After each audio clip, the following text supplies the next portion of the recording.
Assalamualaikum warahmatullahi wabarakatuh. Alhamdulillahil qail bismillahirrahmanirrahim. Qul bi fadlillahi wa bi rahmatihi fa bidzalika falyafrahu. Al-ayah amma ba'd. Hadratul muhtaramin, para masyayikh, para kiai yang saya takdimi, yang saya hormati, Ketua DPD Gerindra Jawa Timur Gus Anwar Sadat, insya Allah Ketua Komisi di DPR RI, amin. Karena kalau beliau Ketua Komisi, insya Allah saya Komisi 10%. Beserta para Ketua DPD, Mas Adib, yang pengajiannya ini sebenarnya hanya modus untuk melangkahkan dangdutan yang lebih meriah.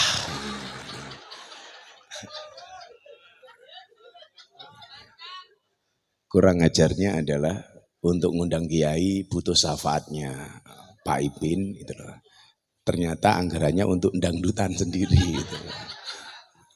Dan berikut Ketua DPD Gerindra yang lain dari Kediri, Wagetan, Pacitan, serta para pengurus yang saya hormati.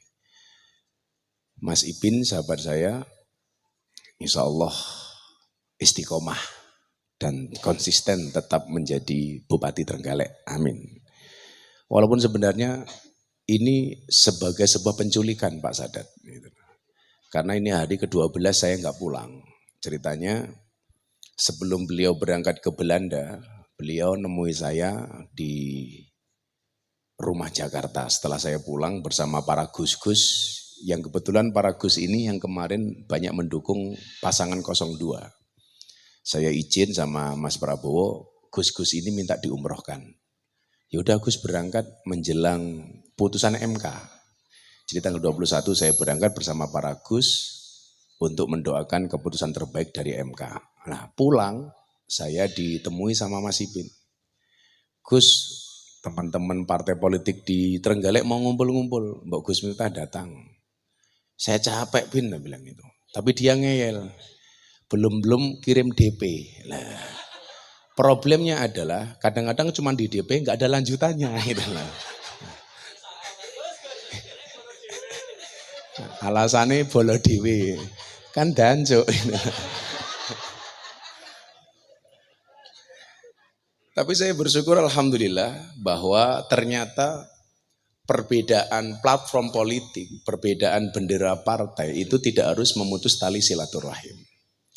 Saya kasih contoh Bapak Ibu. Ini kemarin saya sampaikan ketika buka puasa di Istana Negara. Kebetulan saya diundang untuk memberikan tausiah dalam kapasitas sebagai AKBP. Aku kiainya Bapak Prabowo. Sorry ya. Saat itu Mas Praktekno bilang begini Pak Sadat sama saya. Gus, suasana kebatinan istana itu kurang happy.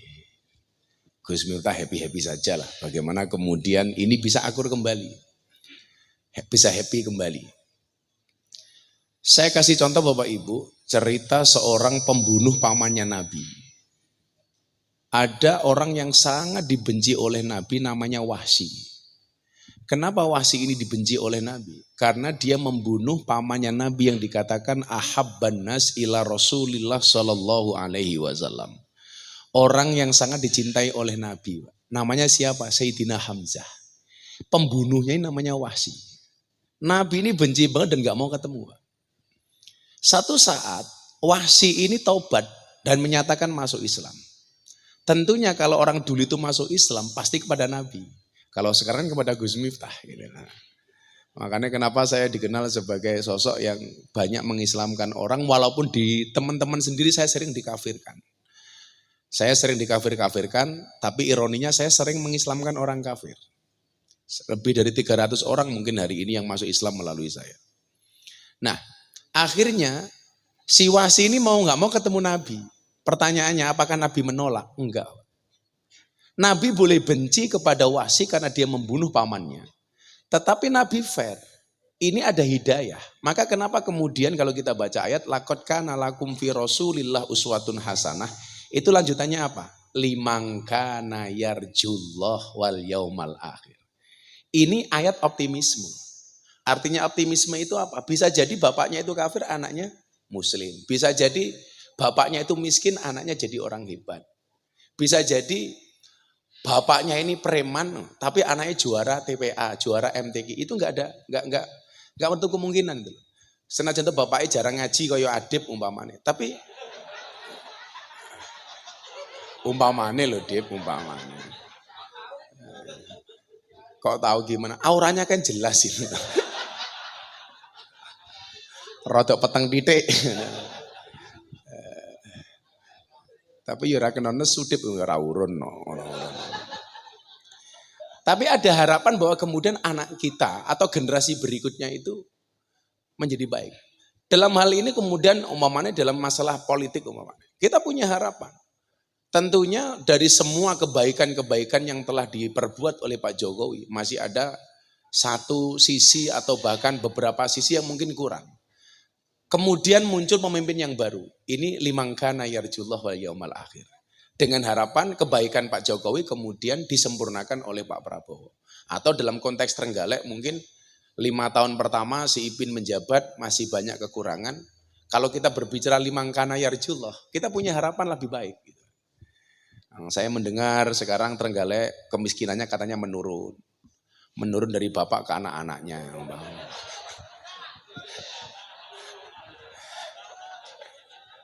Lah ini menjadi PR kemudian liman kana yarjullah wal yaumal akhir.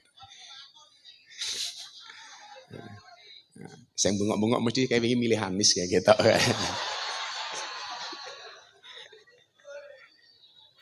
Nah, akhirnya Wahsy ini ketemu dengan Nabi dan Nabi menerima. Akhirnya dia disahadatkan oleh Nabi, dia masuk Islam. Tapi Nabi secara basariah itu nggak sanggup Pak kalau sering-sering ketemu sama si Wahsy. Maka Nabi mengatakan apa? Wahsy, Islam kamu diterima, tobat kamu diterima. Tapi tolong kamu jangan sering-sering ketemu sama saya. Dalam konteks ini Nabi Muhammad itu mengajarkan secara fair bagaimana bersikap dengan orang yang berbeda dengan kita. Maka dalam mahfudzat itu ada bahasa begini, wa ainur ridho an kulli aibin kalilatin wa ainus sukhti an kulli khairin tubdil masawiyah. Ini problemnya bangsa Indonesia. Setiap kali orang berbeda itu dianggap musuh.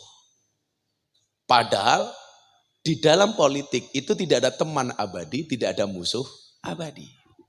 Dalam konteks Nabi dengan Wahsy, saya bilang di Istana Negara, dalam konteks ini kita itu nggak boleh benci-benci banget dengan orang yang oposisi dengan kita.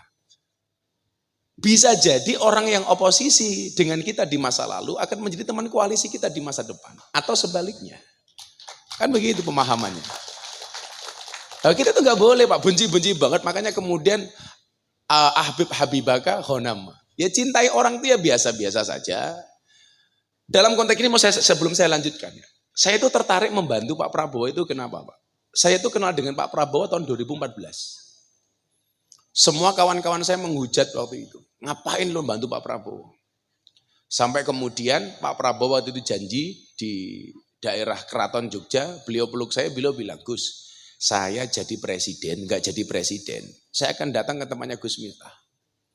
Ternyata mekanisme orang-orang di sini Pak Prabowo waktu itu yang kemudian menghalangi Pak Prabowo datang ke pondok. Sampai kemudian saya ketemu kembali di acara Forum Silaturahim Ketua Umum Partai Politik. Saat itu komplit ada Pak Jokowi, ada Pak Prabowo Ketua Umum Gerindra, ada Ketua Umum PAN Pak Zulkifli Hasan, ada Ketua Umum Golkar Pak Pak Erlangga Hartarto, kemudian ada P3 Pak Mardiono, dan waktu itu masih ada Caimin sebelum Mursal.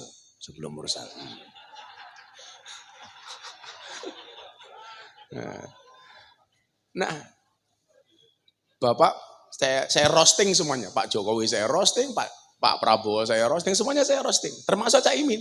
Karena waktu saya bilang satu-satunya ketua umum partai yang jarang undang saya Caimin, karena nggak punya anggaran, saya bilang gitu loh. Kalau Gerindra ini sering undang, tapi mesti cari sponsor. Contohnya Adi pengen ngundang Jaluk Ipin, lah ada pinter di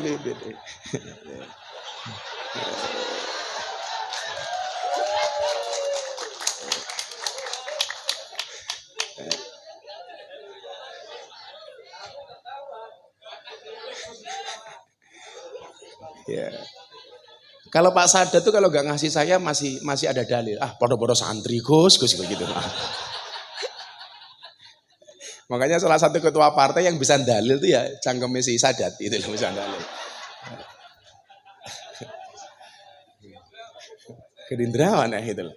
Lah ketua PKB bisa dalil itu lumrah lah itu. Kalau ketua P3 bisa dalil itu lumrah. Kalau ketua Gerindra bisa dalil itu kan termasuk apa ya? Kullu syai'in idza kasura rakhusa ilal adab. Segala sesuatu itu kalau jumlahnya banyak pasti murah. Ketua partai itu banyak, tapi yang bisa dalil jarang. Siapa? Pak Sadat. Makanya larang. Karena barang itu kalau sedikit berarti langka, kalau langka itu antik, kalau antik harganya mahal. Padahal kiai ini banyak, sing ngurusi lonte jarang. Nah, siapa? Gus Miftah. Berarti Gus Miftah kiai. Kiai larang goblok kok lonte gitu.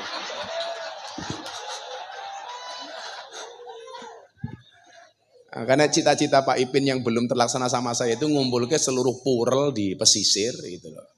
Itu untuk kita ceramai gitu loh. Tapi syaratnya satu, Bin. Adip aja melu. Bahaya itu. Kata meneng-meneng kaya ngono ki ngacengan ya padahal. Aja melu Adip.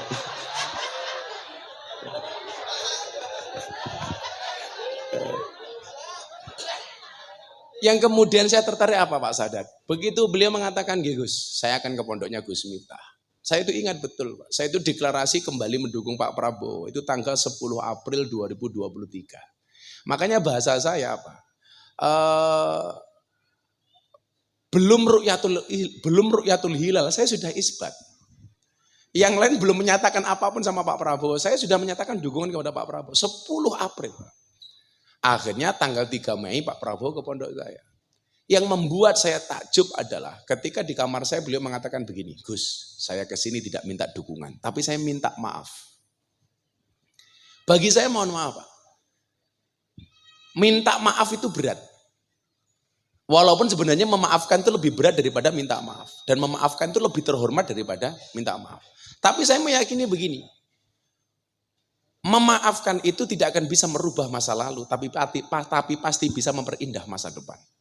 Kapasitas sebesar Pak Prabowo Subianto di mata saya, di hadapan saya, bahkan di hadapan jamaah, waktu itu saya kumpulkan 5.000 orang karena dadakan. 2 hari sebelum datang beliau baru ngabari, saya kumpulkan 5.000 sampai 7.000 orang lah waktu itu. Di hadapan semua orang, jiwa besarnya Pak Prabowo itu gak bisa bohong. Gus, saya minta maaf. Dan ternyata diulangi di mimbar. Saya minta maaf sama Gus Miftah, karena saya janji tahun 2014 saya sowan ke sini, saya baru datang 2023. Maksud saya adalah, orang besar itu jiwanya pasti besar. Kalau Adip minimal sudah nyicil lah, perutnya besar. Wah itu.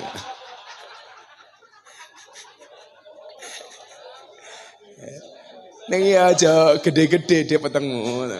Oh lanang lah petengnya gede, biasanya manuke cilik dia gitu.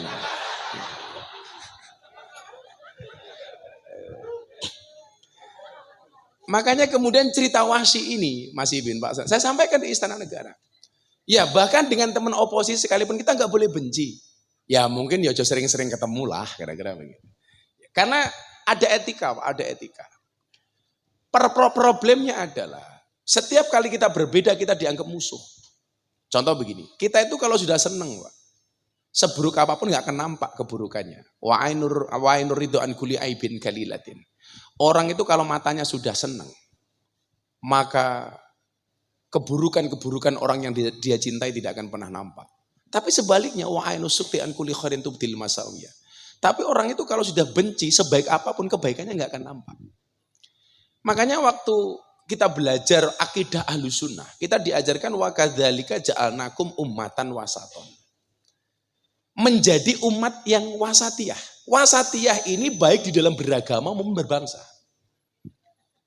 Kalau kita benci banget sama orang yang berbeda dengan kita, kondisi politik kemudian berbalik, mate kita Pak.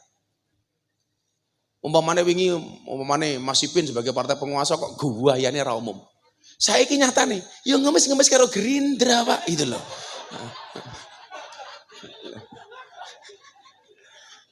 Betul Pak, itu loh.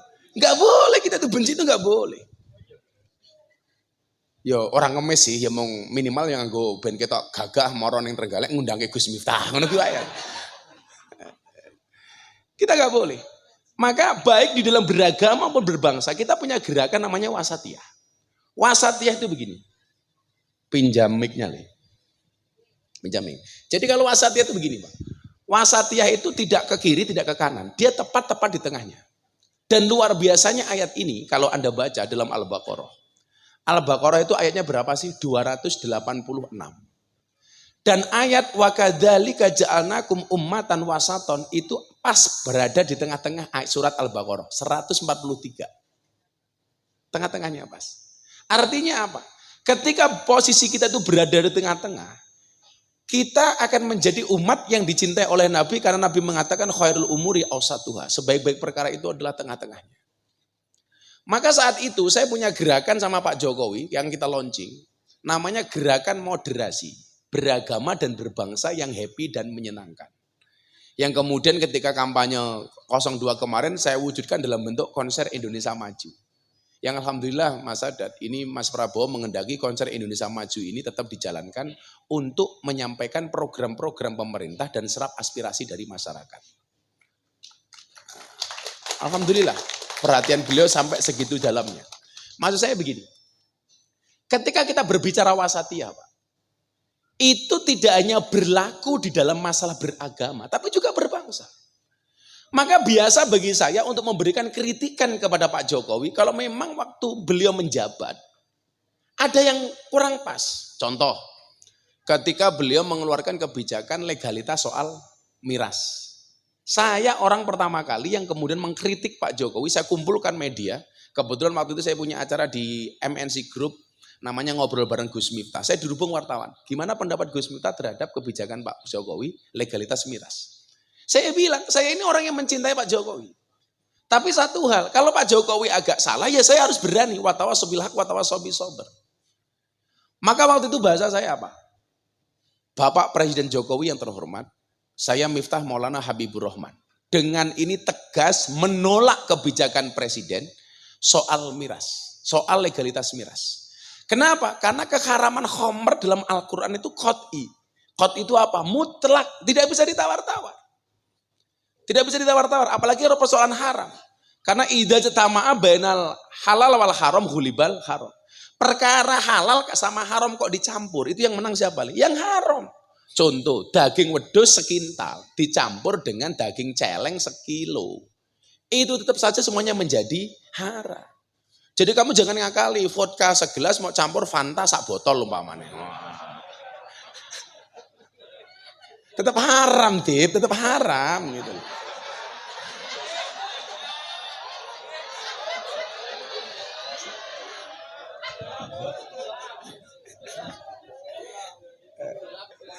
Alasannya kok khilaf. Khilaf kok dibaleni gitu loh. Jadi gak bisa perkara halal sama haram dicampur itu gak bisa. Gak bisa.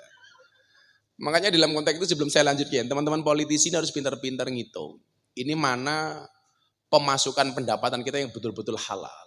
Mana pendapatan kita yang berbau syubhat atau bahkan berbau haram. Ya kita gak bisa, gak hanya politisi Pak. Mau semuanya lah, mau polisi, mau pejabat yang lain. Sama. Jadi kita harus pintar-pintar memisahkan mana yang betul-betul halal, mana yang ini agak bau syubhat, mana yang haram. Makanya saya itu kalau dapat endorse, itu nggak pernah saya masuk ke kantong saya itu nggak pernah. Saya kayak Ramadan tuh pasti dapat endorse dari Pertamina untuk bikin acara. Dari Pertamina, Telkom, macam-macam. Nggak pernah masuk saya, langsung ke rekeningnya anak-anak. Jadi begini, kalau ngomong itu ya, saya sempat ngomong sama Ipin ini. Bagaimana kemudian seorang Nabi Sulaiman bersikap dengan keuangannya. Nabi Sulaiman itu suatu ketika Pak Sadat, duduk di depan masjid bersama orang miskin. Dia mengatakan apa? Miskinun yujalisu miskinan. Orang miskin duduk dengan orang miskin. Orang miskinnya protes. Anda itu raja, bojone 1000. Setiap malam Nabi Sulaiman itu mendatangi istrinya 70 Pak, 70 istri.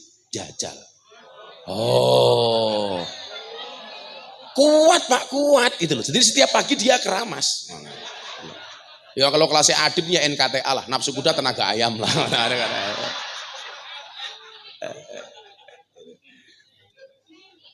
Ketika ditanya, kok Anda mengatakan miskin itu bagaimana? Loh, saya ini nggak pernah makan kecuali dari jerih payah sendiri.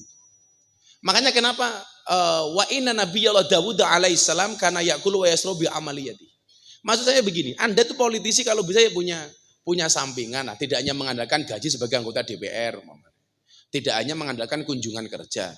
Ya kalau kemudian kita nyalon DPR sudah diwangi utang, begitu jadi DPR, Anda nggak punya sampingan yang lain, maka fokus pertama ya bagaimana balik ke utang. Caranya bagaimana? SK dimasuk ke bank sebagai jaminan. Makanya di Trenggalek ini hampir semua anggota DPR itu rata SK-nya di bank gitu loh. Akhirnya gajinya habis untuk ngangsur bank. Bagaimana dia menghidupi dirinya ngenteni kunjungan kerja, cok, gitu loh. Orang kunjungan kerja ya mumet dasmu gitu loh.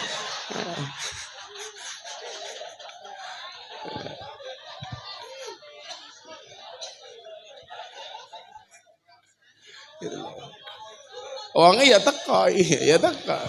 Ya melu guyu gitu loh.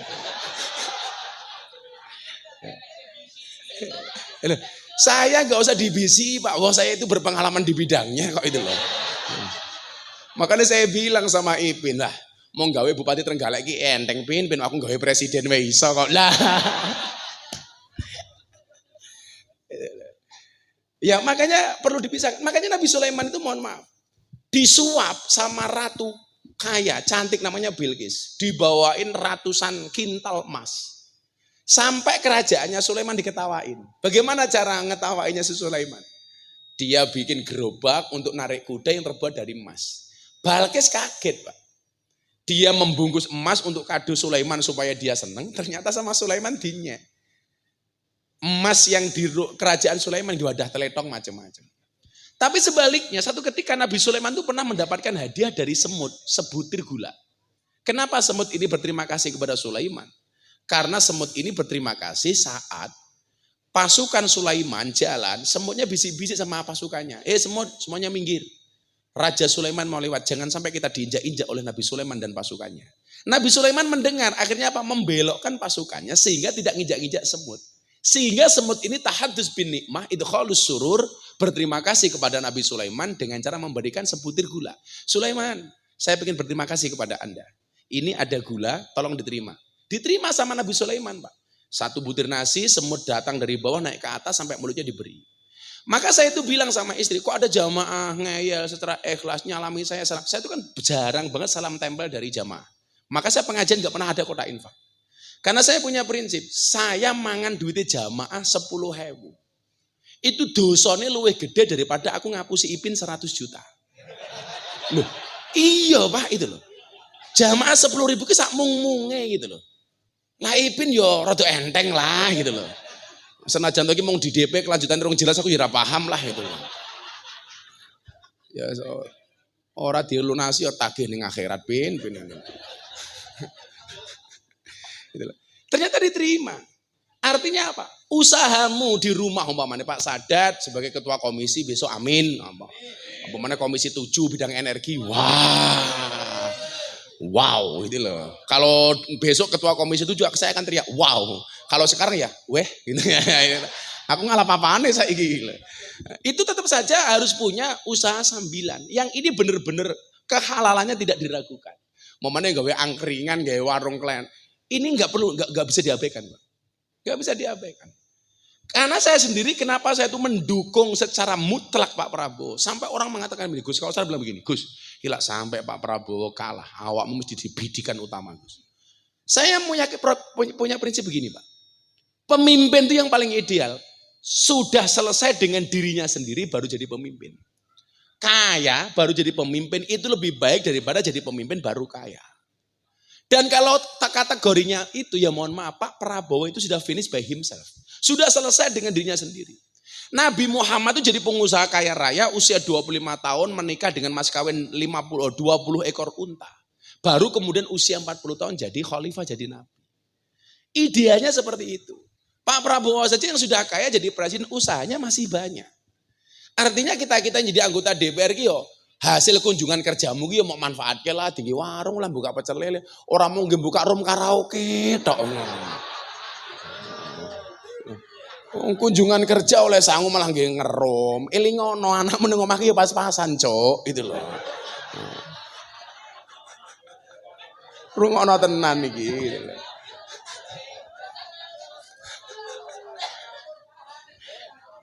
Aku ki paham banget karo kelakuanmu, cah paham itu loh. Sehingga maksud saya adalah kita bisa mengamalkan ilmunya Nabi Sulaiman ini tadi. Nah, balik ke masalah wasatiyah tadi itu. Akhirnya Pak Jokowi itu juga bisa menerima, Pak. Atas kritikan saya terhadap kebijakan miras. Demi Allah Pak Jokowi, saya menolak. Karena keharaman khamr qat'i mutlak tidak bisa ditawar-tawar. Beda umpamanya dengan bunga bank itu riba apa enggak sih? Itu debatable. Debatable. Karena persoalan di masalah persentase.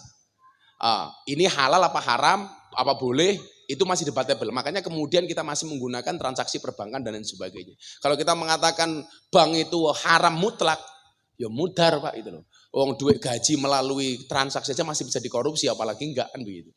Tapi kalau ini khamr haram. Tapi kan model saya guyon yang tadi sampaikan Pak Sadat. Tapi mohon maaf Pak Jokowi, bagi saya minuman keras yang layak dan boleh dikonsumsi hanya satu, apa? Es batu. Video saya ini nyampe presiden. Dan ternyata jam 2 malam Pak Praktik telepon saya Pak.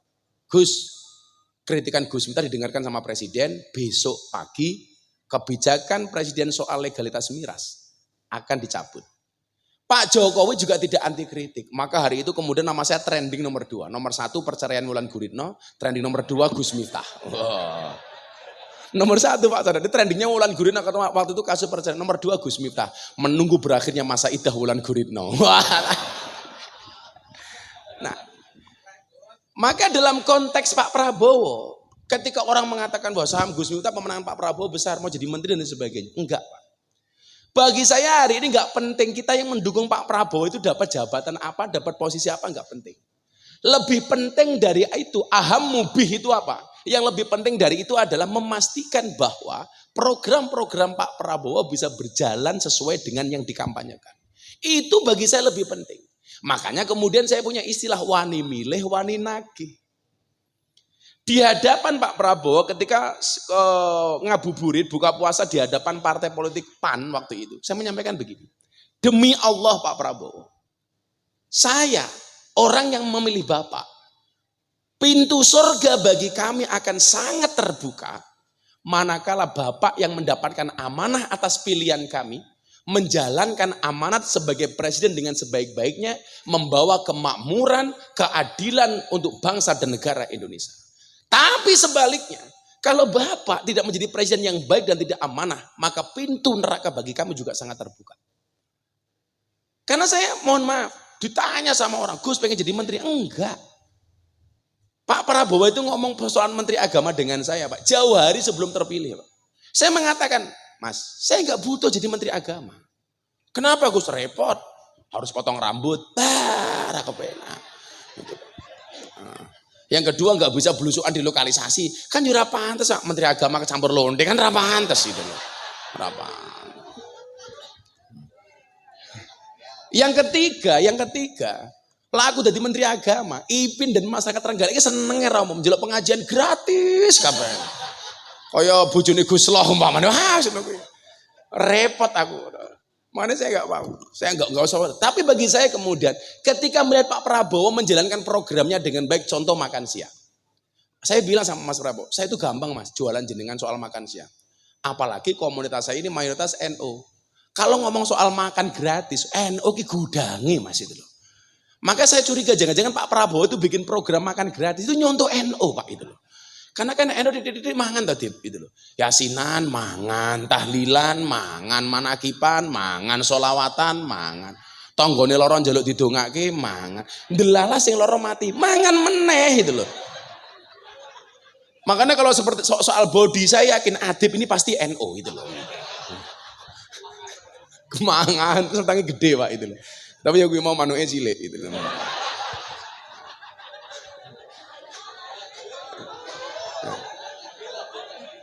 Saya berkewajiban kemudian mencarikan dalil yang memang benar bahwa program Pak Prabowo ini benar. Contoh soal makan siang gratis, Mas Ada. Di Hambalang saya sampaikan, kenapa saya mendukung program ini. Satu ketika Nabi Ibrahim dan Nabi Ismail itu kan merenovasi Ka'bah. Begitu jadi Allah itu datang. Mengatakan begini, ya Ibrahim, wahai kekasihku Ibrahim. Lukmatan fi badni ja'i. Satu suap nasi yang kamu berikan kepada mereka yang kelaparan. Pada mereka yang perutnya lapar. Ini harus jadi programnya Trenggalek, Bin. memberikan makan sesuap nasi kepada mereka yang perutnya kelaparan. Apa kata Allah? Itu khairun indi. Lebih baik bagiku kata Allah min bina'il Ka'bah daripada sekedar membangun Ka'bah. Pak Prabowo kaget. Loh, berarti nganu ya Gus ya? Memberikan makan siang apalagi kepada mereka yang kelaparan itu pahalanya besar. Bukan besar lagi Pak. Renovasi Ka'bah loh kalah besarnya pahalanya dibandingkan bagaimana kemudian ketika kita melihat orang kelaparan kita berikan makan. Makanya partai politik itu platform pertamanya satu. Jangan sampai melihat rakyatnya kelaparan. Maka hari ini saya mengkritik, terutama di Jawa Timur, membangun masjid megah-megah, ngemis uang di jalan untuk membangun menara masjid yang gagah dan mewah.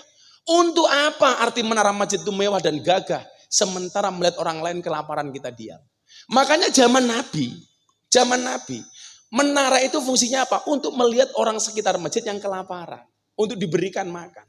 Hari ini kita berlomba-lomba membangun fisiknya masjid, tapi lupa dengan kesejahteraan jamaah. Ini nggak boleh. Maka platformnya partai itu apa? Wallahu fi aunil abdi makanal abdu fi auni akhi. Demi Allah. Allah akan menolong hambanya manakala sang hamba mau menolong saudaranya. Ini menjadi ruhnya partai. Sehingga partai kita masing-masing, busi apapun partai hari ini yang ada. Dengan ruh menolong ini. Bukankah kemudian kita diingatkan dengan satu hadis. Ahabbun nas ilallah anfa'uhum linnas.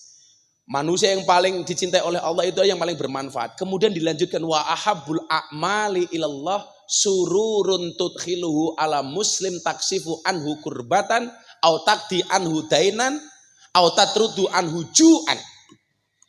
Amal yang paling dicintai oleh Allah itu adalah membuat bahagia orang lain. Makanya Anda ketemu saya harus bahagia. Loh, karena membuat bahagia orang lain itu dicintai oleh Allah. Karena beragama itu Pak undang-undangnya. Kul bifadlillahi fabidalika wabirahmati fabidalika falyafrahu. Beragama itu harus senang, Win. Makanya pemimpin juga harus senang. Maka syaratnya satu, rukun. Rukun.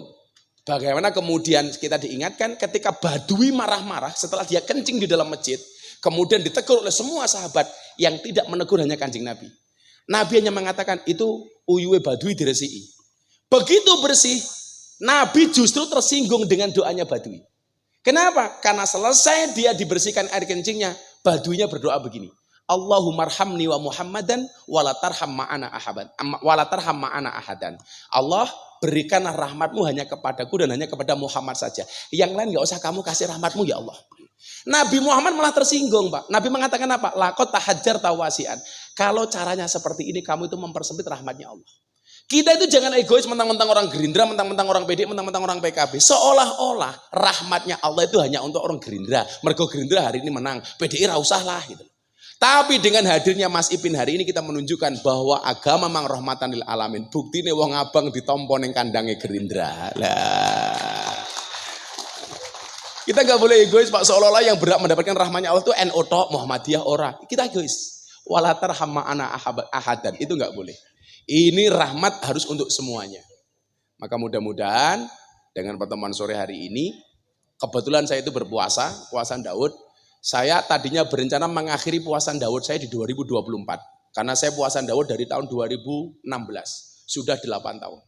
Tapi kemudian saya berjanji, saya akan tetap puasa Daud untuk mengawal pemerintahan Prabowo Gibran. Karena saya meyakini Pak, sumbangsih masing-masing orang itu beda-beda. Saya sangat berharap banyak Pak Sadat besok di DPR RI memberikan sumbangsih sesuai dengan kemampuannya. Teman-teman DPR Trenggalek juga sama, Mas Ipin juga sama. Fastabiqul khairat itu memberikan yang terbaik sesuai dengan porsinya Pak. Bukan memperebutkan satu posisi diperebutkan banyak orang. Lah kapasitas saya sebagai seorang rohaniawan, bagaimana memberikan sumbangsih kepada bangsa ini? Bangsa ini butuh ditirakati Pak. Butuh diposoni Pak Sadat. Wallah. Saya bilang sama saudara Mas, aku kira mau kayak jabatan apapun saya ikhlas. Saya nggak butuh. Tapi bagaimana kemudian sesuai dengan janji Pak Prabowo sama saya, Gus. Saya itu pengen jadi presiden, alasannya apa? Saya pengen mengembalikan hak-hak rakyat Indonesia. Saya pengen membalikan rakyat Indonesia mendapatkan haknya. Sehingga apa? Rakyat Indonesia bisa kembali tersenyum. Dan demi Allah Gus, kalau rakyat Indonesia sudah mendapatkan haknya dan mereka sudah kembali tersenyum, maka saya pengen mati dalam keadaan tersenyum Gus. Itu Prabowo Subianto. Saya merinding Pak kalau ngomong ini. Makanya Mas Sadat, demi Allah, saya akan melanjutkan Daud saya untuk nirakati bangsa ini. Karena saya meyakini bangsa ini bisa besar salah satunya adalah karena tirakatnya para pendahulu. Kue tak tirakati pin, milo aja nganti kue korupsi pin, tak ajar tenan kue pin itu. Kue nyangoni aku nganggo sumber liyane ngono lho pin, ngono lho. Dodolan panci ngono ki malah ra apa-apa ngono lho. Bocah-bocah sangone apa dong? Nah, kue tanggungannya adib. Itu sebagai dam sebelum dangdutan nanti malam itu loh. Mungkin demikian Bapak-bapak yang saya muliakan, yakinlah setiap ada puasa itu pasti ada lebarannya. Setiap ada puasa pasti ada berbukanya. Saya meyakini masalah apapun yang dihadapi bangsa Indonesia hari ini insya Allah ketemu solusinya. Terima kasih. Assalamualaikum warahmatullahi wabarakatuh.